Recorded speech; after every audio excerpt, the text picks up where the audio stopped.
कई बार अनजाने में और बहुत बार स्वार्थवश कुछ इंसान ऐसे कर्म कर देते हैं जिसका पछतावा उन्हें जीवन भर रहता है।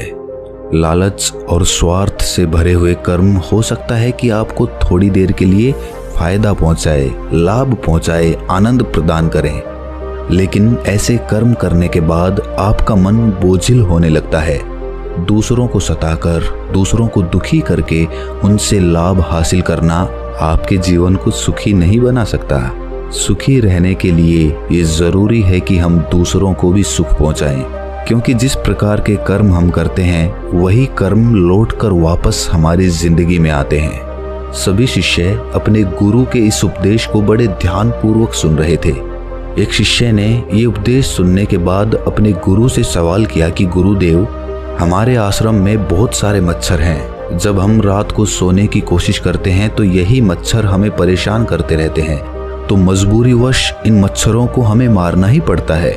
उसी प्रकार अपनी फसल की देखभाल करने के लिए एक किसान को अपनी फसल को जानवरों से बचाकर रखना होता है, या फिर एक सेठ को अच्छे से काम करने के लिए अपने कारीगरों से अच्छे तरीके से काम लेना पड़ता है। इसीलिए उसे कभी कभी उन्हें डांट फटकार भी लगानी पड़ती है, जिससे उनका मन दुखी होता है। गुरुदेव, मैं आपसे ये पूछना चाहता हूँ कि अच्छा और बुरा कर्म क्या होता है, क्योंकि अगर हम मच्छरों को नहीं मारेंगे, दूर नहीं भगाएंगे, तो वो हमें सोने ही नहीं देंगे। उसी प्रकार कुछ जानवर ऐसे होते हैं जिनसे इंसान को भी खतरा होता है। अगर इंसान उनको नहीं मारेगा तो वो इंसान को मार डालेंगे। गुरु ने मुस्कुराते हुए एक पेड़ की तरफ इशारा किया जिस पर बहुत सारे कांटे उगे हुए थे। गुरु ने सभी शिष्यों को समझाते हुए कहना शुरू किया कि इस पेड़ को ध्यान से देखो, तुम्हें क्या दिखाई दे रहा है। एक शिष्य ने कहा कि गुरुदेव, पेड़ बहुत बड़ा है। तो दूसरे शिष्य ने कहा कि गुरुदेव, पेड़ पे बहुत अच्छे फल लगते हैं। तीसरे शिष्य ने कहा कि गुरुदेव, पेड़ की छांव बहुत अच्छी है। एक और शिष्य ने बिल्कुल ही अलग जवाब दिया। उसने कहा कि गुरुदेव, इस पेड़ की लकड़ी बहुत महंगी है, बाजार में अच्छी कीमत मिलती है इस पेड़ की। गुरु ने सभी शिष्यों से सवाल किया कि मान लीजिए कोई लकड़हारा इस पेड़ की लकड़ी काटने के लिए आता है और उसे कांटा लग जाता है, तो क्या इस पेड़ ने कोई गलती की? क्या इस पेड़ का वो बुरा कर्म कहलाएगा? गुरु ने सभी को समझाते हुए कहना शुरू किया कि प्रकृति इन पेड़ पौधों को भी ताकत देती है खुद की रक्षा करने की।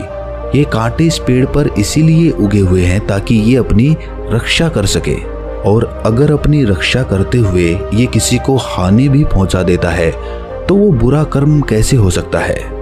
क्योंकि इसका सर्वप्रथम कर्तव्य यही है कि पहले वो खुद की रक्षा करे, क्योंकि जब ये खुद की रक्षा कर पाएगा तभी तो दूसरों को फल प्रदान कर पाएगा। इसीलिए खुद की रक्षा के लिए किया हुआ कर्म कभी भी बुरा कर्म नहीं होता है। गुरु ने कहा कि जीवन एक द्वंद्व है। यहाँ पर अच्छा कर्म और बुरा कर्म इतना साफ नहीं होता है। आसानी से तुम निर्णय नहीं ले पाओगे कि अच्छा कर्म क्या है और बुरा कर्म क्या है। उसके लिए तुम्हें तर्क शक्ति का इस्तेमाल करना होगा। जब हम किसी हिरण को शेर का निवाला बनते हुए देखते हैं तो हमारे दिल में बहुत करुणा उठती है। उस शेर के प्रति हमारे मन में नफरत पैदा होती है। लेकिन समझने की बात यह होती है कि शेर का शिकार तो हिरण ही है। अगर वो हिरण का शिकार नहीं करेगा तो भूख से खुद मर जाएगा। तो इसमें शेर गलत कैसे हो सकता है? देखिए, प्रकृति के कुछ नियम और कानून होते हैं और उसी के अनुसार संसार चलता है।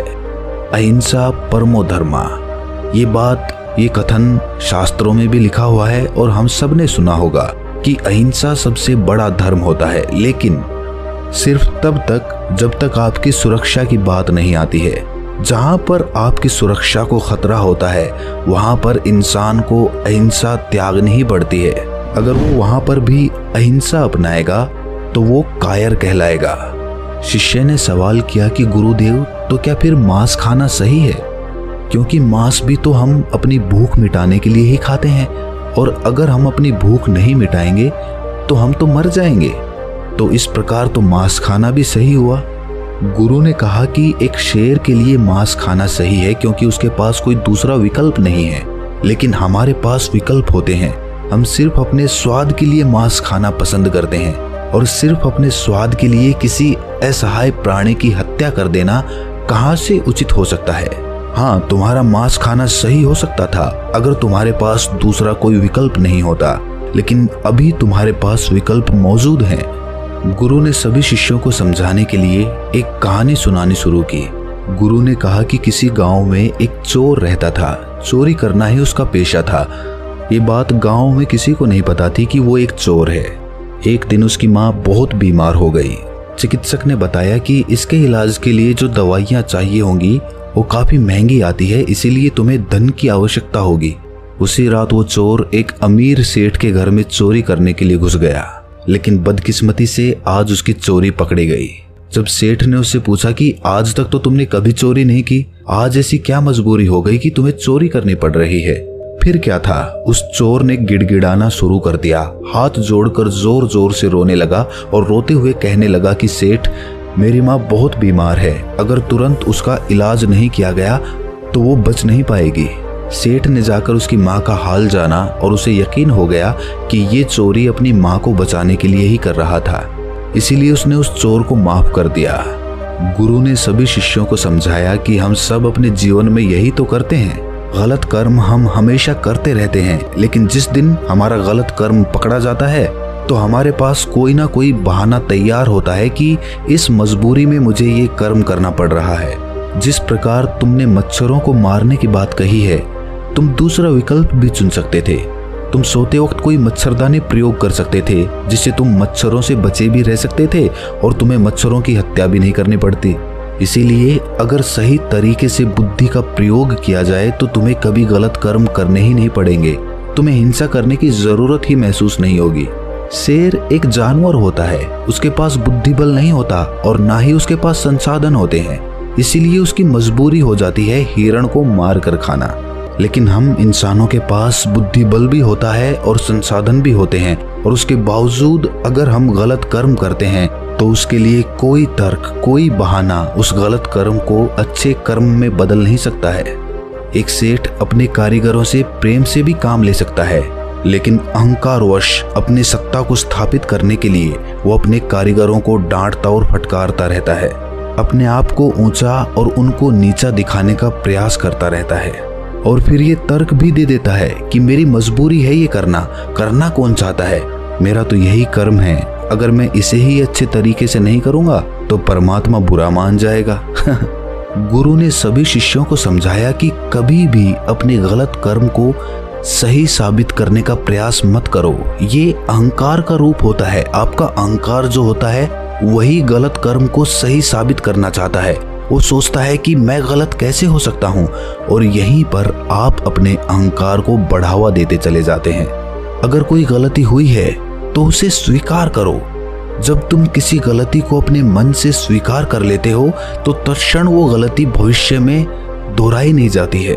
एक शिष्य ने गुरु से सवाल किया कि गुरुदेव, अगर किसी से अतीत में गलत कर्म हुए हैं, गलतियां हुई हैं, तो उन गलतियों को कैसे ठीक किया जा सकता है?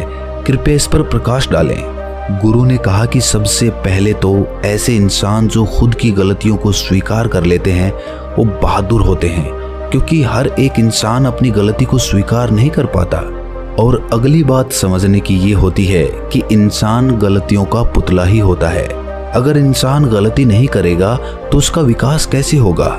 गलतियां कर करके ही इंसान गलतियों से पार हो जाता है। अगर एक बार कोई गलती हो गई है तो वो माफ की जा सकती है, लेकिन बार बार कोई गलती कर रहा है तो वो आदमी मूर्ख होता है। ऐसा इंसान बेहोशी में अपना जीवन जी रहा है और उसका विनाश निश्चित है। गलतियां करो, लेकिन हर बार नई गलती करो, पुरानी गलती को मत दोहराओ, उसी से तुम्हारा विकास हो सकता है। गलतियों से जीवन में अनुभव जुड़ते जाते हैं, और जितना अनुभवी एक इंसान होता जाता है उसकी बुद्धि उतनी ही तेज होती जाती है। अतीत की गलतियों का बोझ अपने दिल पर मनुष्य को नहीं रखना चाहिए, इससे उसका दिल बोझिल हो जाता है और वो पूरी उमंग और उत्साह के साथ कोई भी काम नहीं कर पाता। जब भी वो कोई नया काम शुरू करने की कोशिश करेगा तो वही गलतियां उसके सामने आकर फिर से खड़ी हो जाएंगी और वो कोई भी नया काम शुरू नहीं कर पाएगा। और अगर वो कोई नया काम शुरू नहीं करेगा तो उससे नई गलतियां नहीं होंगी, और अगर नई गलतियां नहीं होंगी तो उसका विकास कभी नहीं होगा। इसीलिए गलतियों से डरने की जगह उनसे सीख लेना सीखो और फिर देखो कि तुम्हारा जीवन कैसे चमत्कारिक रूप से बदल जाता है। जीवन प्रतिपल बदल रहा है, शायद हमें उसका एहसास नहीं होता। आने वाले हर एक पल के साथ हम और बूढ़े होते जाएंगे, मौत के और करीब होते जाएंगे, लेकिन हमें उसका एहसास नहीं होता। जीवन की भागदौड़ में मनुष्य ये भूल ही जाता है कि कोई भी सांस उसकी आखिरी सांस हो सकती है। और आखिर में जब हिसाब लगाया जाता है कि उसने कितनी सांसें जी भर के जी, तो पता चलता है कि पूरे जीवन में बहुत कम ऐसे पल होते हैं जहां पर इंसान खुलकर अपना जीवन जीता है, बिना किसी चिंता, बिना किसी डर, मोह, लालच, हर भाव से आजाद होकर वो कुछ ही पल अपने जीवन में जीता है। और वो पल भी उसके बचपन के दिन होते हैं। बचपन के दिन बीतने के बाद हमारे अंदर कितने भारी बदलाव आते हैं, ये हम सब जानते हैं, हम सब साक्षी हैं उसके।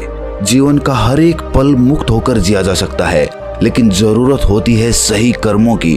कर्मों के बारे में सही ज्ञान होने पर आदमी के अंदर के द्वंद्व खत्म हो जाते हैं, और जब द्वंद्व खत्म होते हैं तब शंका मिटती है, और शंका मिटने के बाद इंसान का एक नया जन्म होता है। आज तक हम शंका यानी कि संशय में ही तो जीते आए हैं। ये खरीदूं, वो ना खरीदूं, इससे बात करूं, उससे बात ना करूं। हर चीज में हमारे दो पहलू होते हैं, हर विचार हमारा बटा हुआ होता है। इसीलिए हम कोई भी निर्णय पूरे मन से नहीं ले पाते, हर निर्णय आधा अधूरा रहता है, और इसीलिए हमें अपने जीवन में कभी सफलता नहीं मिल पाती। लेकिन एक बार अगर आपको समझ में आ जाए कि क्या सही है क्या गलत है, तो आपके मन में से सारा संशय दूर हो जाएगा, और वो संशय दूर होने के बाद सफल होने से कोई नहीं रोक सकता आपको। अपने विवेक का इस्तेमाल करना सीखिए, बुद्धि का उच्चतम प्रयोग करें, तभी आपको पता चलेगा कि क्या सही है क्या गलत है। हर समय सही और गलत का निर्णय इतना आसान नहीं होता है, क्योंकि दुनिया में, असल दुनिया में सब कुछ इतना साफ साफ नहीं होता। हमें चुनाव करना पड़ता है, हमें अपनी बुद्धि का प्रयोग करना पड़ता है, विवेक का इस्तेमाल करना पड़ता है, तब जाकर हम कहीं ये निश्चय कर पाते हैं कि क्या सही है और क्या गलत है। और यकीन मानिए, अगर आपने सही कर्मों की धारा पकड़ ली तो आपका जीवन धन्य हो जाएगा, क्योंकि जीवन में जो करने योग्य होता है वो सही कर्म होता है। लेकिन अधिकतर लोगों को सही कर्म का मतलब ही नहीं पता होता। कर्म तो हम सभी करते हैं, लेकिन परिणाम हर किसी को नहीं मिलता। परिणाम सिर्फ उन्हें ही मिलता है जो परिस्थितियों के अनुसार सही कर्म करने का साहस दिखाते हैं, जो चिंतन करके ये जान पाते हैं कि कर्म का सिद्धांत क्या होता है और अलग अलग कर्मों का हमारे जीवन पे क्या असर पड़ता है। जब इंसान भली भांति अपनी दृष्टि से ये सब देख लेता है, तब उसका कर्मों के बारे में सारा संशय दूर होने लगता है, और तब धीरे धीरे अनुभव के साथ उसे पता चलता जाता है कि जो कर्म वो कर रहा है वो किस श्रेणी के कर्म है। क्योंकि 3 श्रेणियां होती हैं, उच्चतम श्रेणी, मध्यम श्रेणी और न्यूनतम श्रेणी। जो मनुष्य बिना किसी लालच, मोह या द्वेष के कोई निर्णय करता है, कोई कर्म करता है, तो ऐसा कर्म हमेशा उच्चतम श्रेणी में आता है। और जो इंसान दूसरों को दुखी करने के लिए अपने मोह, अपने लालच और अपने द्वेष के अभिभूत होकर कर्म करता है, वो न्यूनतम श्रेणी में आता है। अब आपको खुद आकलन करना है कि जो भी आप कर्म करते हैं वो किस श्रेणी में आते हैं, और अगर वो श्रेणी न्यूनतम है तो उसे उच्चतम लाने का प्रयास कीजिए, तभी आपका जीवन बदलेगा। वरना तो जीवन भर आपके कर्म आपको प्रभावित करते रहेंगे, आपको दुखी करते रहेंगे। अपनी बात को खत्म करते हुए गुरु ने आखिर में कहा कि जो भी गलतियां करो होश पूर्वक करो, बेहोशी में नहीं। और होश जीवन में तभी जागृत होता है जब तुम ध्यान की अवस्था में प्रवेश करते हो। इसके बाद सभी शिष्य अपने गुरु के निर्देशों के अनुसार ध्यान में प्रवेश कर जाते हैं। तो दोस्तों, कैसी लगी ये कहानी आपको कमेंट सेक्शन में जरूर बताना, और अच्छी लगी हो तो इस चैनल को सब्सक्राइब करके नोटिफिकेशन बेल को जरूर प्रेस कर देना। तो मिलते हैं अगली कहानी में, तब तक के लिए अपना ख्याल रखें।